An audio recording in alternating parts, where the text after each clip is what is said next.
विधान परिषद निवडणुकीच्या जागा वाटपावरून महायुतीतील वाद आता वरकरणी संपला आहे. बंडखोरांनी माघार घेतली, उमेदवारी अर्ज मागे घेतले गेले आणि निवडणुकीचा मार्ग मोकळा झाला. आता जे काय होईल ते सगळं निवडणुकीच्या दिवशी. पण या सगळ्या राजकीय गदारोळात एक मोठा प्रश्न निर्माण झाला. या मतदारसंघावर कधी काळी शिवसेनेचा निर्विवाद प्रभाव होता. त्या जागा आज भाजप आणि इतर मित्रपक्षांच्या वाट्याला का जात आहेत? आणि जर स्वतःच्या पारंपरिक बालेकिल्ल्यावरही शिवसेनेचा दावा टिकत नसेल तर पुढच्या 5 वर्षात शिंदे गटाचं राजकीय भवितव्य नेमकं काय असणार?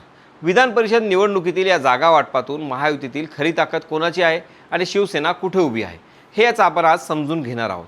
नमस्कार, मी स्वप्नील आणि आपण पाहतात त्याचं काय महाराष्ट्र. विधान परिषद निवडणुकीच्या पार्श्वभूमीवर गेल्या काही दिवसात महायुतीमध्ये जे काही घडलं ते केवळ जागा वाटपाचा वाद नव्हता. तो सत्तेतील पक्षाच्या ताकदीचा, प्रभावाचा आणि भविष्यातील राजकीय स्थानाचा आरसा होता. वरकरणी पाहिलं तर महायुतीने सर्व वाद मिटवले, बंडखोर शांत झाले आणि सर्व पक्ष एकत्र असल्याचं चित्र उभं राहिलं. पण राजकारणात अनेकदा जे दिसतं तेच वास्तव असतं असं नसतं. या संपूर्ण प्रक्रियेत सर्वात मोठा फायदा झाला तो भाजपचा. कारण 17 पैकी तब्बल 11 जागांवर भाजपने आपले उमेदवार उभे केले. तर दुसरीकडे शिंदे गटानं सुरुवातीला 7 जागांची मागणी केली, पण शेवटी त्यांना केवळ 4 जागांवर समाधान मानावं लागलं. यावरून महायुतीतील सत्ता संतुलन कुठे झुकलं आहे याचा अंदाज आपल्याला येतो. विशेष म्हणजे वाद केवळ जागांच्या संख्येवर नव्हता. खरा मुद्दा होता तो शिवसेनेच्या पारंपरिक प्रभाव क्षेत्राचा. कारण ज्या मतदारसंघामध्ये अनेक वर्ष शिवसेनेचं वर्चस्व होतं त्या जागा आता मित्रपक्षांच्या वाट्याला जाताना दिसत आहेत. त्यामुळे शिंदे गटातील अनेक नेत्यांना आपला राजकीय प्रभाव कमी होत असल्याची भावना निर्माण झाली आहे. याचं सर्वात मोठं उदाहरण म्हणजे छत्रपती संभाजीनगर जालना मतदारसंघ. एकेकाळी शिवसेनेचा अभेद्य गड म्हणून ओळखला जाणारा हा मतदारसंघ यावेळी भाजपच्या वाट्याला गेला आणि इथून संघर्षाला सुरुवात झाली. माजी मंत्री अब्दुल सत्तार यांचे पुत्र समीर सत्तार यांनी भाजपचे अधिकृत उमेदवार सुहास शिरसाट यांच्या विरोधात अपक्ष उमेदवारी दाखल केली. ही केवळ वैयक्तिक नाराजी नव्हती, हा संदेश होता की स्थानिक पातळीवर शिंदे गटाला स्वतःचं अस्तित्व धोक्यात येत असल्याची भावना आहे. अब्दुल सत्तार यांनी व्यक्त केलेली नाराजी आणखी बोलकी होती. त्यांनी थेट आरोप केला की भाजप आधी आमचे हातपाय तोडत होती आणि आता मुंडकंही छाटत आहे. हा शब्दप्रयोग केवळ भावनिक नव्हता, तो सध्याच्या राजकीय वास्तवाचं प्रतिबिंब होता. कारण जिल्हा परिषद नाही, महानगरपालिका नाही आणि आता विधान परिषदेची जागाही नाही, अशी परिस्थिती निर्माण झाल्याची खंत त्यांनी व्यक्त केली. खरं तर संभाजीनगरमध्ये हा संघर्ष केवळ विधान परिषद निवडणुकीच्या पुरता मर्यादित नव्हता. त्यामागे जिल्हा मध्यवर्ती सहकारी बँकेचं राजकारणही होतं. मराठवाड्यातील सहकार संस्था म्हणजेच राजकीय ताकदीचा महत्त्वाचा स्रोत मानल्या जातात. त्यामुळं समीर सत्तार यांची भूमिका ही विधान परिषदेपेक्षा जिल्हा बँकेच्या आगामी सत्ता समीकरणाशी अधिक जोडलेली असल्याची चर्चा ही राजकीय वर्तुळात सुरू झाली. शेवटी देवेंद्र फडणवीस आणि एकनाथ शिंदे यांच्या हस्तक्षेपानंतर हा वाद मिटला. समीर सत्तार यांनी अर्ज मागे घेतला. पण प्रश्न असा आहे की वाद संपला का, की फक्त पुढे ढकलला गेला? कारण नाराजीचे मूळ अजून कायम आहे. कोकणातही साधारणतः असंच चित्र पाहायला मिळालं. रायगड, रत्नागिरी, सिंधुदुर्ग हा मतदारसंघ शिवसेनेचा प्रभाव क्षेत्र मानला जातो. पण ही जागा राष्ट्रवादी काँग्रेसकडे गेली आणि तिथून अनिकेत तटकरे यांना उमेदवारी देण्यात आली. भरत गोगावले यांच्यासारख्या नेत्यांच्या गोटातून याला विरोध झाला. त्यांच्या मुलाचं नाव चर्चेत असताना उमेदवारी दुसऱ्याला मिळाल्याने त्यांनी नाराजी व्यक्त केली. यानंतर जुईली दळवी यांच्या अपक्ष उमेदवारीने तर कोकणातील अस्वस्थता आणखी स्पष्ट झाली. त्यांनी नंतर माघार घेतली असली तरी हा संदेश स्पष्ट होता की स्थानिक नेत्यांना आपली राजकीय जागा कमी होत असल्याची भावना आहे.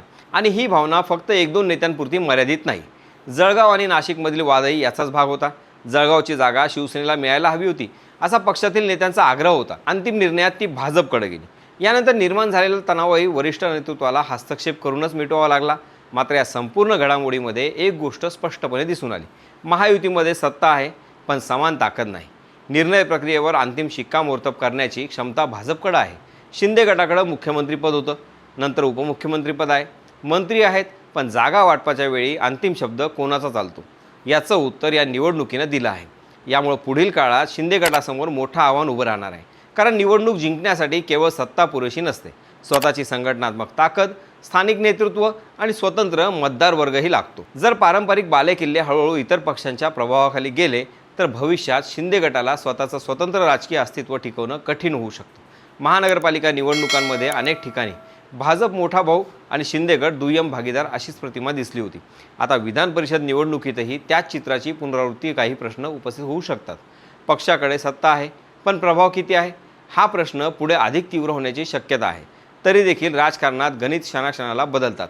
शिंदे गटासाठी महायुती सोडण्याचा पर्याय सध्या वास्तववादी वाटत नाही. कारण राज्यातील सत्तेत सहभाग, संघटनात्मक विस्तार आणि आगामी निवडणुकांची तयारी या सर्व गोष्टींसाठी भाजपसोबत राहणं त्यांच्यासाठी अधिक फायदेशीर ठरू शकतं. पण त्याचवेळी स्वतःचं राजकीय वजन वाढवण्यासाठी शिंदे गटाला स्वतंत्र ताकद दाखवावी लागणार आहे. म्हणूनच या विधान परिषद निवडणुकीकडे केवळ 17 जागांची निवडणूक म्हणून पाहता येणार नाही. ही निवडणूक महायुतीतील अंतर्गत शक्ती संतुलन दाखवणारी निवडणूक आहे आणि त्यातच भाजपनं आपलं वर्चस्व पुन्हा एकदा सिद्ध केल्याचं चित्र दिसत आहे. आता निवडणूक होईल, उमेदवार निवडून येतील आणि हे वाद कदाचित काही दिवसांसाठी विसरलेही जातील. पण राजकारणात खरी लढाई निकालानंतर सुरू होते. कारण प्रश्न केवळ विधान परिषदेच्या जागांचा नाही, तर महाराष्ट्रातील शिवसेनेच्या भविष्यातील राजकीय स्थानाचा आहे. आज बंड थांबला आहे, नाराजी शांत झाली आहे, पण ती पूर्णपणे संपली आहे का? आणि पुढच्या स्थानिक स्वराज्य संस्था, महापालिका किंवा विधानसभा निवडणुकांमध्ये हीच नाराजी पुन्हा उफाळून येणार का? महाराष्ट्राच्या राजकारणात पुढचा मोठा संघर्ष कदाचित याच प्रश्नांची उत्तरं देणार आहे. तुम्हाला काय वाटतं? महायुतीत भाजपचं वाढतं वर्चस्व हे शिंदे गटासाठी भविष्यात धोका ठरू शकतं का? तुमचं मत कमेंटमध्ये नक्की सांगा. बाकी राजकारणाच्या आखाड्यात आपली नजर कायम असणारच आहे. तेव्हा कुठे जाऊ नका, पाहत राहा, सबस्क्राईब करा. त्याचं काय महाराष्ट्र.